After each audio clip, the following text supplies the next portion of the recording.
ఉమ్మడి నిజామాబాద్ జిల్లా సమగ్ర సమాచారం. సోమవారం ప్రజావానికి భారీగా స్పందన వచ్చింది. ఇటు నిజామాబాద్ జిల్లా కలెక్టరేట్ కార్యాలయంలో 80 వరకు దరఖాస్తులు స్వీకరించారు నిజామాబాద్ జిల్లా కలెక్టర్ ఇలా త్రిపాఠి. అదేవిధంగా కామారెడ్డి జిల్లాలో 114 దరఖాస్తులు వచ్చాయి. ముఖ్యంగా దరఖాస్తులకు సంబంధించి రెవెన్యూ విభాగాలకు సంబంధించిన ప్రధాన సమస్యలను గుర్తించారు కామారెడ్డి జిల్లా కలెక్టర్ ఆశీష్ సంఘ.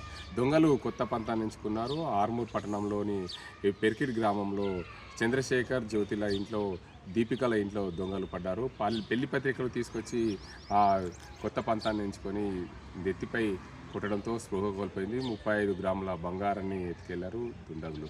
అదేవిధంగా కామారెడ్డి మున్సిపల్ కార్పొరేషన్లో ఏసీబీ దాడులు కొనసాగుతున్నాయి. రెవెన్యూ టౌన్ ప్లానింగ్కి సంబంధించిన అధికారులపైన సోదాలు జరుగుతున్నాయి. అందులో అవినీతికి పాల్పడ్డ అధికారులను గుర్తించారు. అందులో పూర్తి స్థాయిలో ఆ రెవెన్యూ విభాగానికి సంబంధించి సోదాలు కొనసాగుతున్న పరిస్థితి నెలకొంది. ఇటు కామారెడ్డి నిజామాబాద్ జిల్లాలో భారీగా ఏదైతే ఆ గ్యాస్ సిలిండర్ల కొరత ఏర్పడింది దానికి సంబంధించి అధికారులు పూర్తి స్థాయిలో సిలిండర్ల కొరత లేకుండా చూడాలని ఆదేశాలు జారీ చేశారు.